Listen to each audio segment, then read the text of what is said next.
YouTube, I'm appalled. Man, I got a pair of kicks that I haven't really seen. I haven't really seen a colorway on this. Now, this is the Nike Air Max 97. But, again, patience is key. I waited for that deal, man. I waited for that deal.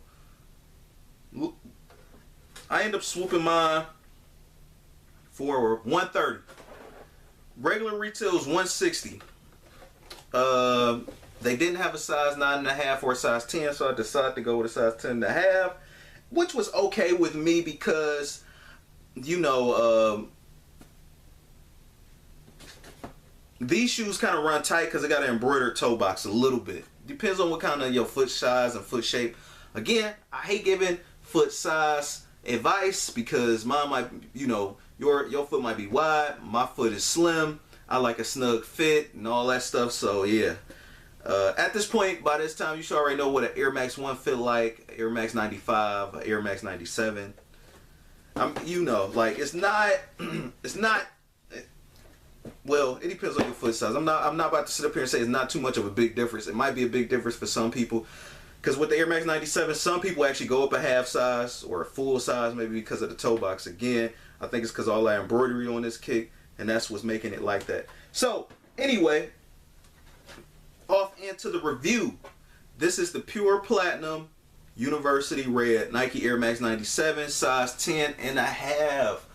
I've been stalking this shoe, man. Stalking it. And this sneaker colorway is based off a legendary sneaker right here. And that legendary sneaker is this joint right here. And this is the Nike Air Max 1 OG joint. Classic Fly Flames. I need to pick up another one for the vault. You need to, hey, before they stop making these the correct way, I definitely advise you to pick. You don't got to pick up on 3 to 4 or 5 plus all those pairs. At least had 2. One to actually rock for this year and for the future. I'm just saying. Because, yo, like once this shoe, especially if they don't make that pointy toe box no more on it, man, you better do something before they come out with them banana bow toes again and that pig snout. Okay, so this is the kick right here. Definitely something that's different. I don't see anybody rocking this, man. I don't even see this stuff in stores. I'm starting to notice that, man. Like regular GRs like this, something that I would expect to be in the store is not even in the store. I didn't see this at Finish Line, Foot Locker, none of that stuff, man. I was just blown away. Like, wow, is it really getting to this point? Like, you can start cutting out the regular consumers from the people that's actually in the kicks, and I guess it's just like with all things. If you a collector, like if you collect cars or whatever, you know, the Porsche 911, blah blah blah, you have to go above and beyond to go find that shit. You ain't gonna just find that at the local dealership down the street.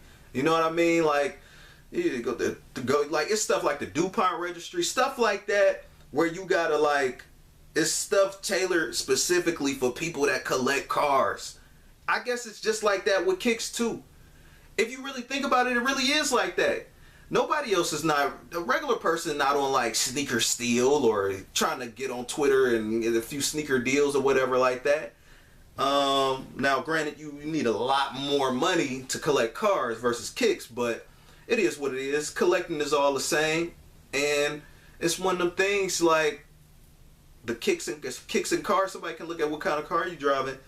A car collector can be like, oh, you know, I'm quite sure it's bad to judge people, but you can see who really do it and who don't. You know what I mean? It's just like the same with sneakers. You know who's really doing this and who's not. You know what I mean? And now granted. Some sneaker collectors, they probably just might be wearing beaters that day or something like that.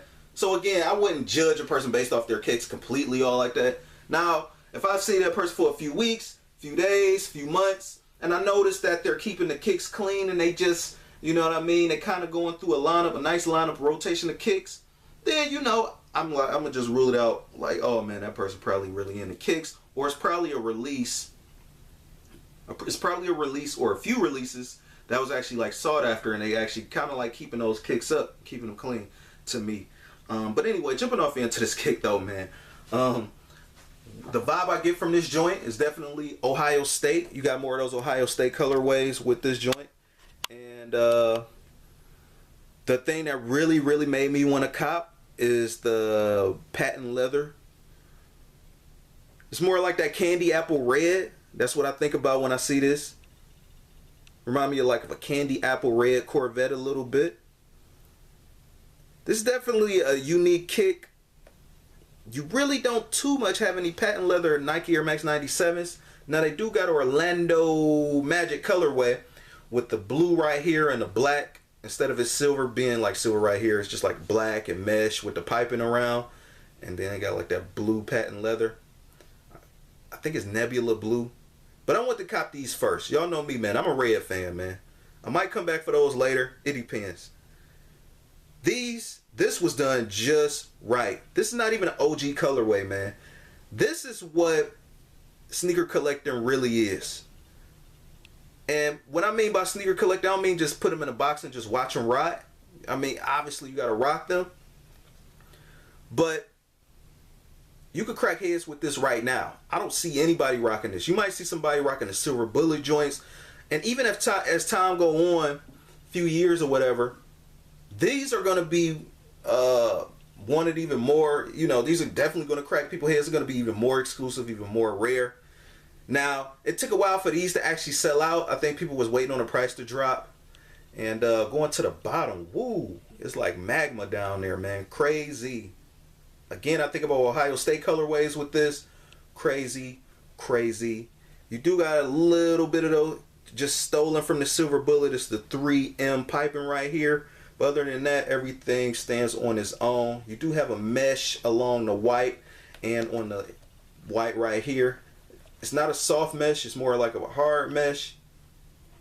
You also do got mesh going through the piping as well. On the internet, I thought that, like looking at the pictures, I thought that the shoelaces was going to be white, but actually they're just silver. I'm okay with that. White would have been fine as well. I thought this was going to be white as well. The top of the tongue.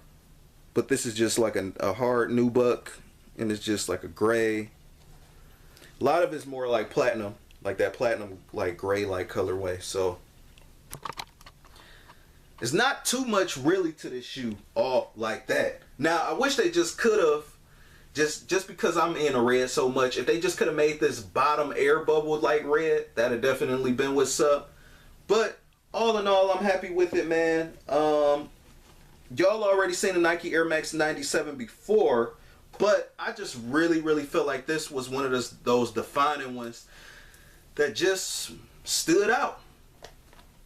And really one of the main reasons they stood out was because they got the patent leather. Now, it wouldn't have been as turned up if they just would have made it like felt or that nubuck or suede color that's usually found on a Nike Air Max 1. But I still would have copped though, even if they would have did that. But I think actually putting that patent leather on there just kind of remind me of the Jordan 11 a little bit. I don't have any patent leather runners, so this is my first patent leather runner. Something different, something clean. Maybe it's good that I copped a 10.5 instead of a size 10 or a size 9.5. I noticed that patent leather, the creases are definitely hard to get out. As far as like trying to have a snug fit with a patent leather, you're really kind of pushing it, but it depends on your comfort level. Now, I'm holding these together. This shoe is commemorating this colorway. Now I'm kind of curious to see what a red patent leather will look like on this. Just for fun, just for fun. So what do y'all think in the comments, man? Nobody's reviewed this shoe. I have not seen it, man. I don't know. It's too many people riding hype trains, man. But you know, it's all about buying what you like, and it is what it is. I'm not hating on that. So, you know, I'm down with that. Buy what you like. What do y'all think about this though, man? I do got the Air Max on the back. I think I probably already showed this. Cool thing is too, you do got a black sock liner. I wear black socks all day, so yeah, this definitely what's up. And then on the inside, you do have like a red swoosh. That red and black kind of remind me a little bit of that big red gum, a little bit, getting a little Chicago Bull like. But yeah, these can easily go with like a Bulls jersey with the fit. You never know.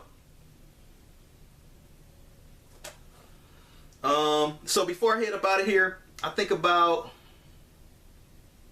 candy apple red, that fruit roll up from back in the day, cause that patent leather. As far as like fits, I wouldn't even wear this with any kind of blue. It'd kind of be like, I don't know, like it would have to be like a dark denim blue to rock with these. You know, like more of that dark navy. If you really want to get away with a fit with this, black most definitely, or a stonewash light gray somewhat, but black most definitely. I can't wait to rock these with some black jeans. Joggers will work definitely well with these. So even some dark navy blue ones with these, some black joggers with these, charcoal gray joggers. Like, man, just really do it up.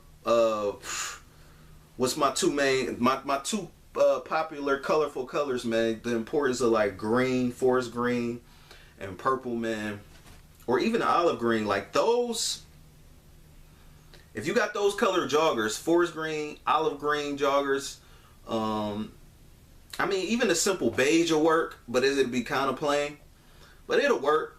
But purple or whatever, like just something to make them like really pop. These are like those fancy kicks, you know, patent leather, nice and shiny. You can see your reflection. So, hey, man, it's really up to the sneaker holder, man. Like, also too, man, I've been looking on eBay. I think they've been one like 170 for these. So that's like low end, 160, 170. If you can score them for lower, that's great. Again, in comparison to the guys that's in the cars that comb the DuPont registry or whatever, or I could be wrong. I'm not really too much in the car, so I just know that the DuPont registry does have like crazy amount of luxury cars. I guess that's what StockX and Gold is to us. You know what I mean? We could get like some hard shit for like less than what a regular person would be paying. Most regular people that's going inside the stores, obviously it's no knock to them. You know, them regular people, that civilians I like to call them, that don't collect sneakers, obviously. That buy like maybe one or two kicks a year, that go into, you know, the regular corporate stores, the Foot Locker, Finish Line. Nothing wrong with that. I was that before. But, you know, they're not going to too much know about this until they actually do the homework. They actually have to see the shoe and actually get into the shoe. Or they might see you rocking it and be like, hey, where'd you get that from? You know, so it's kind of hard to say when it's like, you know, if I mention a sneaker boutique website, I guess they could go there, hopefully, if it didn't sell out. But like these sold out. These sold out of the site I go to. But yeah, so rate, comment, and subscribe. This is Nail Goodfella. Goodfella Nail. Peace.